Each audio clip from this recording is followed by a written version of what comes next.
So on the abortion topic, though, I've had long conversations with Mark on.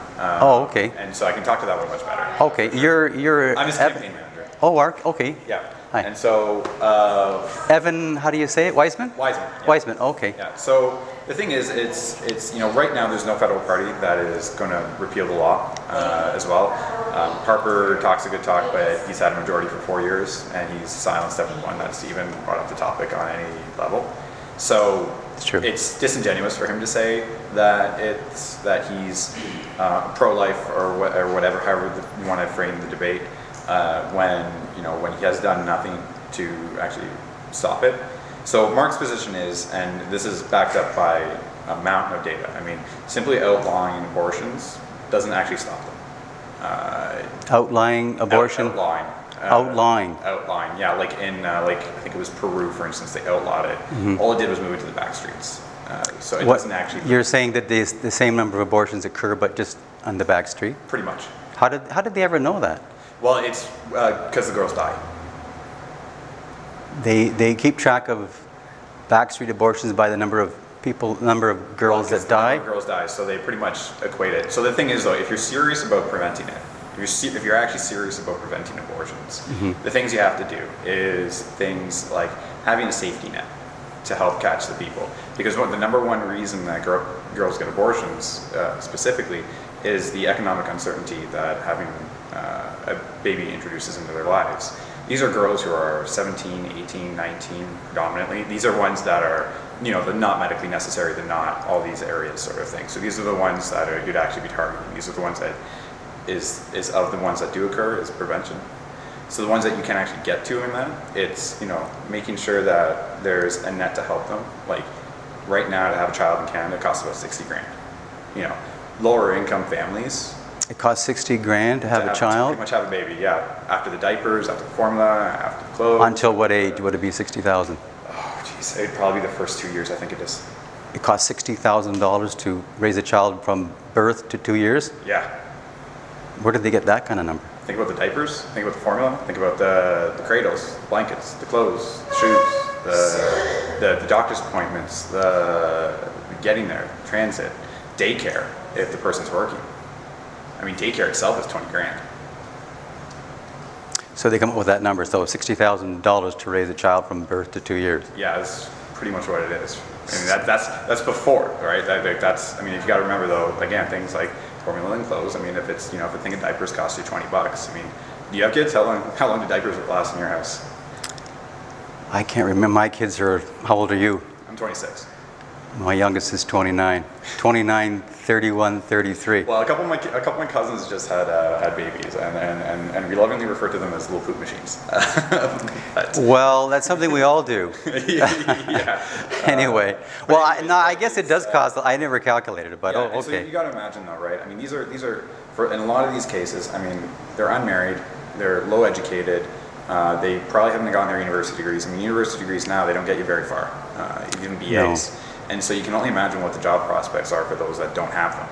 And so when you're looking at that age, the uncertainty, the being able to say that having a safety net to help them there, having childcare spaces open to them, that will lower the abortion rate. That will bring it down among non-medically necessary ones. So how do we even know, like, who even gets in they don't even keep track of the number of abortions, do they? I don't have that information. I don't have off the top. Well, in Ontario, they don't.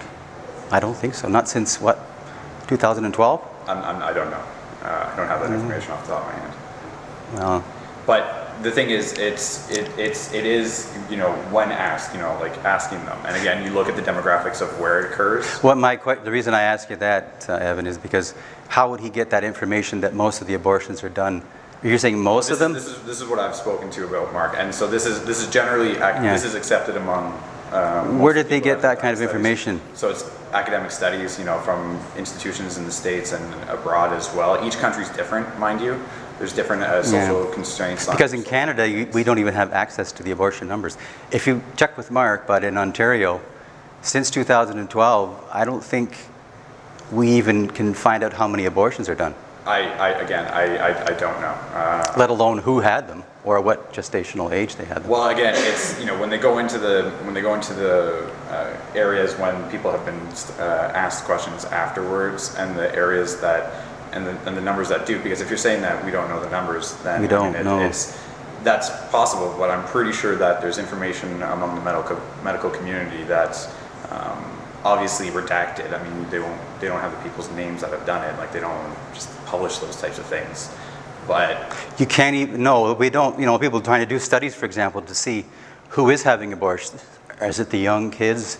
Even when are they having them? At what gestational age? Well, I mean, the nondescript information, like ages, for instance, Mm-hmm. I mean, I'm pretty sure that's, like, the clinics don't just have people walk in off the street and they don't just provide them. Like, it's not... You know what, that's not how it Evan, you works. should get Mark to check it out. That's the sad thing. In a clinic, they don't even report the numbers. It's different rules for clinics versus hospitals even. Yeah, I'm pretty sure, like, you can't just walk into a doctor's office and not provide any information. It's the same.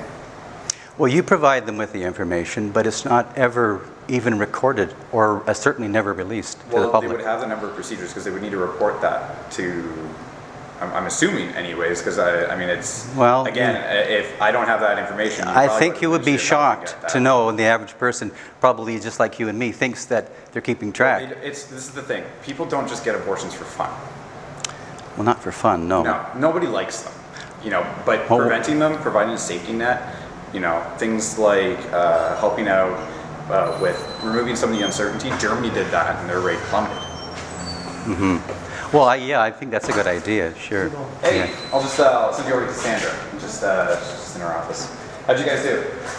Well, it's good. We didn't finish, but Oh, it's okay.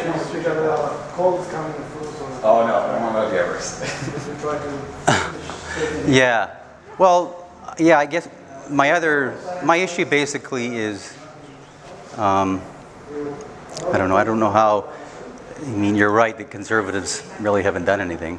Yeah. But to say, like Justin says, you can't even be publicly pro-life, or, I mean, is Mark himself pro-life? I mean, he's trying to, why would you want to stop abortions? Probably because they're not good, I guess. Well, the thing is, like I said, and I can't just kind of walk in a circle with it. But if you're honest and you're actually wanting to prevent them, the key is social safety nets. Making it legal won't stop.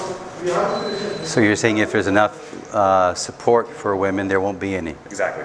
Why would there be? Well, I would hope there'd be fewer.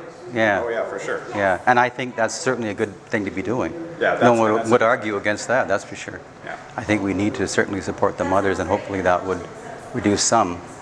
But really, should anybody have the option to do that? I don't know. Well, outlawing it won't stop it.